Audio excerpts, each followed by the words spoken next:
think the biggest divide in politics right now is between people who are paying close attention to politics and people who are not. And so if you look at polls of voters who say that they're following the race closely, getting their news from TV, getting their news from newspapers, Joe Biden has a huge lead with those voters, and that's true within the Democratic Party as well. I think where he's struggling is among younger voters, black voters, Latino voters, white voters, people who just aren't paying as close attention to politics, who aren't tuned in.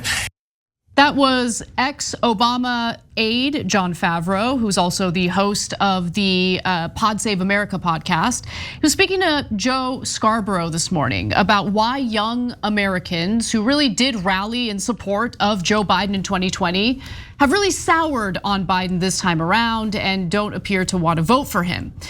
Now, what you've already heard, in my opinion, was kind of condescending, but it's about to get even more condescending because Favreau went on to argue that in order to win back those voters, the Democratic Party needs to do basically nothing for them. I mean, at least that's what I got from this exchange.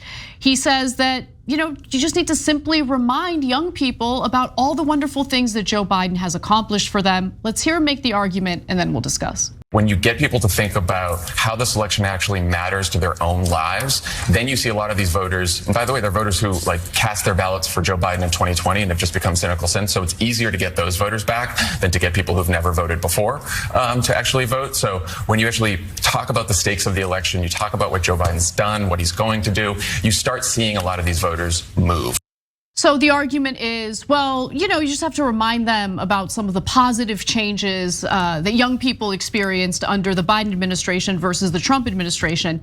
And I think maybe that argument would make sense absent the big issue that young people are fired up about right now on the Democratic side, of course, and that's the ongoing war in Gaza. And they've been saying over and over and over again that that issue makes everything else pale in comparison.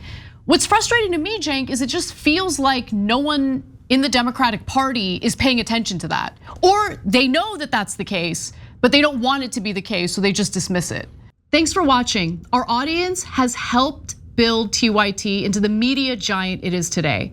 Together, we can accomplish anything. Support our work and join us at tyt.com/team. So there's so many things here. So one is that, and later one of them said that we just have to re-educate young people on the Israel issue. Oh, well, if you put us in camps, maybe that'll make us change our minds. And by the way, look, maybe he said it in a way that he didn't mean it, but he did say something akin to that, and it was terrible. It sounded terrible. And so I'm trying to be kind here. These guys are not bad guys. They're not, we just disagree. And so, but their number one problem, Anna, is that they think, well, okay, they're not paying attention. And once the election comes closer, then all of a sudden they'll pay attention and then we'll be able to re-educate them and then they will vote for Biden. No, brother. But there's a number of things that are wrong with that.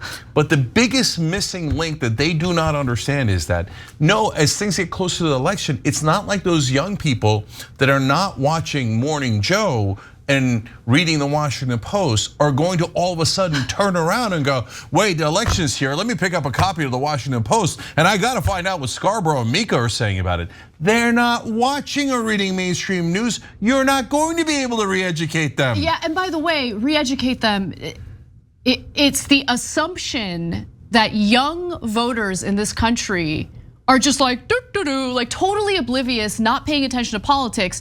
That might have been true when I was growing up, when I was in college. I remember when I was in college, none of my peers were really paying attention to politics. That all changed, especially after the election of Donald Trump. Young people are more informed and more politically engaged than I've ever experienced in my lifetime. And so it's already condescending and honestly insulting to just assume that young people are ignorant of what's going on. Yeah, so that gets to the second gigantic problem in their logic, which is, well, if young people knew how benevolent Israel was, they would obviously change their position and say, oh yeah, I think killing 37,000 people, 15,000 innocent children was a great idea. Well, thank you for re-educating me, mainstream media. Well, golly gee, I now see the error of my ways. No, young people have more information, not less information. They are more correct as to what is actually happening on the ground than the propaganda that is. So they think in their mind, because they're from the old world, right? Well, if you read the Washington Post, then you are smart and educated and you have the correct position. If you don't, you are an imbecile and a fool and a young person who's not paying attention. No. They saw the videos in Gaza. They see that Gaza is leveled. So you can do all the propaganda you want on Morning Joe about how wonderful and angelic the Israeli government is and the Israeli Defense Forces are. They're not gonna buy it because it ain't true. So what I'm seeing here is enormous frustration from the establishment saying, why won't they listen to our propaganda anymore? We used to control them completely with our propaganda, and now the propaganda isn't working. But don't worry. When it gets close to the election, they're all going to magically tune in to the old channels of propaganda, and we're going to be able to convince them that Joe Biden is an angel. Now, by the way, there's a different way to win the election, but that ain't it. That ain't it. Yeah, and look, I just want to say, I acknowledge that there have been some policies that the Biden administration has accomplished that are good policies. Ending junk fees, canceling, some student loan debt, doing a revamp of the student loan repayment program so people aren't crushed by their student loan debt. Like, these are good policies, and we have given Biden credit for that. But I also need the Democratic consultants and Biden's aides and all of the people who are making comments similar to what you're hearing on Joe Scarborough's show to understand that all of those issues, for some, not all Democratic voters certainly, and certainly not for all young Democratic voters, those issues end up paling in comparison when you see that brutal war in Gaza and you understand that Biden is literally willing to risk his re-election in order to continue enabling the far right-wing government of Israel, continue sending tens of billions of dollars to Israel so they can buy more weapons and more bombs to drop on Palestinian civilians. That stuff makes everything else Biden did pale in comparison for voters like me. And I also need people to understand this because I think there's a portion of the audience that gets really frustrated with me because they still, they buy into the lesser of two evils thing. And if that's the way you see this election, that's totally fine.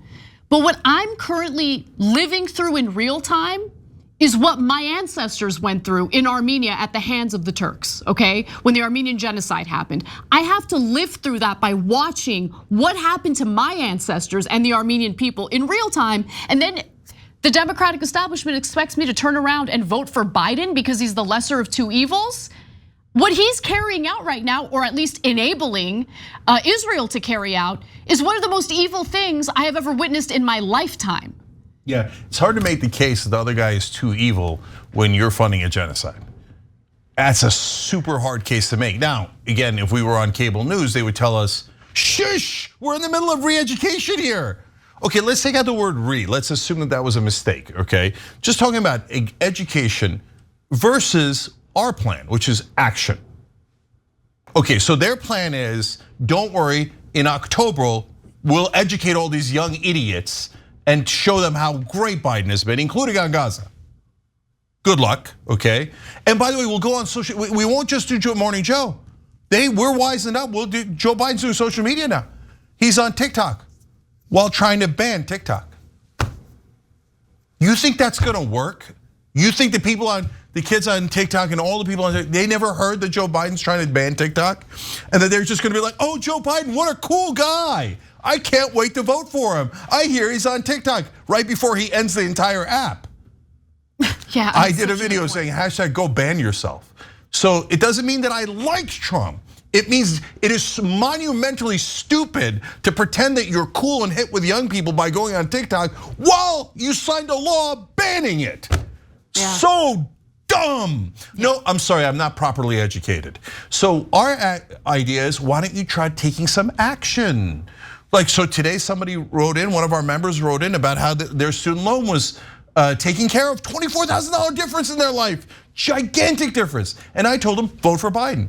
Now the thing is, if somebody helps you in your life, then he's earned your vote. But they did 10% of the student debt instead of 100%. Classic Democrat, right? Okay, you say, well, that was complicated, no, Supreme Court, blah, blah, blah. Okay, why don't you legalize marijuana? It's an easy win, it has no downside. Well, everybody in the country agrees, young people would be excited about it, etc. No way, man, say no to drugs. Yeah, this is the 1980s. Like, I mean, if you're gonna be a moron and you're not gonna take any action to help people and then hope to educate them later on the microscopic things you did do, no, it's not gonna work. It's a stupid, like there's 1,000 things you could do. And of course, number one on that list is, I think Israel misunderstood me. I said end the war in Gaza, and you didn't hear me right, apparently. I'm the president of the United States of America. We're not sending any more money to Israel. Yeah, that's the other thing. And by the way, on that alone, if that's all you did, Joe Biden would win the election, yeah, guaranteed. I would change course on Biden, for sure. I mean, look, to me, it's so embarrassing to have our leader state that Israel invading Rafah is the red line. And then Israel invades Rafah and Biden does nothing about it. You have Benjamin Netanyahu whining about Biden withholding weapons, pausing a weapons shipment. Wow. Okay? Whining and crying about it. And then you have Anthony Blinken, Joe Biden, like in a panic. Oh my God, why? We don't know why he would say that. No, we would never do such a thing. Like, it's embarrassing. Pathetic. I want a strong leader. That is what I want. I want a strong leader that gives me confidence that he's gonna protect the country and that he's not gonna be dragged around by a foreign government, okay? Because he's supposed to represent us, not the foreign government. We elected him, okay? We didn't elect Netanyahu. We didn't elect the Likud party in Israel. We elected these politicians specifically to represent our best interests as American citizens. Yeah. And that is not what we're getting from Biden. And young people have been saying that over and over again. So spare me these conversations on cable news where they act dumb as if they can't figure out the young people these days and what's going on in their minds. They're very vocal about what they want. It's just that the Democratic Party and the Biden administration is unwilling to listen to them. Yeah, you took the words right out of my mouth, Anna, because what I was gonna finish the thought with is, look guys, it's not just that it's that policy is deeply unpopular with young voters and it's cost Biden 30 points. 30 points among young voters. That's the whole election, okay? But it's also because he looks so weak. Think about how easy this action would be, okay? And how much of a difference it would make. Remember, Netanyahu's enormously unpopular. 75% of Israelis don't want Netanyahu. The world despises Netanyahu, and Netanyahu's very unpopular here in America, okay? And he is like loathed by American youth. If the next time Netanyahu comes out and slaps Biden across the face publicly, which he does every other week, and Anna mentioned one example, but he's done it at least half a dozen times, right? The next time he does it, if Biden comes out and says, what did you say? You're saying I gotta apologize to you. No, brother, you got this situation wrong. We gave you 20 billion, you didn't give us 20 billion. No, I'm stopping all the payments and all the bombs until you get rid of this Netanyahu clown because he's destroying Israel and Gaza. And I won't stand it, I love Israel too much to let this monster destroy them, okay? Now, you didn't say anything, like even people who love Israel will go, yeah, hey, thank you, finally, right? Some of them might be mad, etc., but what are you worried about? Let's be honest, the only thing you're worried about is AIPAC. But they will never, ever have that honest conversation on television, ever, right? So then, okay, if you're gonna lie to people, nobody's gonna believe you. Nobody's gonna get re-educated by you. But put an AIPAC aside, if all Joe Biden did was what I just suggested, everybody would love him because he was so strong. There's almost no downside because everybody already hates Netanyahu. And he would regain the popular vote. And you know how Republicans and Trump would react? Since they're all funded by AIPAC, they would come out and go, how dare you defy Netanyahu? We should be Netanyahu's servant. It's perfect. Then you grab the moral high ground. But Joe Biden doesn't want to win the election. He doesn't want to take a single action that would help him win the election. Instead, he wants Pod Save America and Morning Joe to save him by doing enough education of the dumb youth, right? By so shaming, that they'll be forced to vote for Joe Biden. By shaming voters, by shaming young people who have not bought into Biden because of this war in Gaza. That's what it's really about. Anyway, I do want to give Tommy Vietor credit because he's the only one who brought up the war in Gaza, and he was accurate in stating that that's one of the main issues that young people are concerned about. Everyone else was either pretending to be dumb about it or is legitimately dumb about it. And Tommy didn't say that he should end the war in Gaza or he should do a single thing about it. He just said that's why he's unpopular. So he's at least on the right path. He's not detached from reality. But the rest of them, they're just wishing upon a dream. I mean, it's Democratic copium 101. Oh, right before the election, they'll see how great Joe Biden and Israel is. And then they'll all turn around after we've educated them. They'll start reading the New York Times and then and we'll get them to vote for us. Okay, good. And we'll tell them how terrible Trump is. Because they don't know. They don't know how terrible Trump is. That's your genius plan?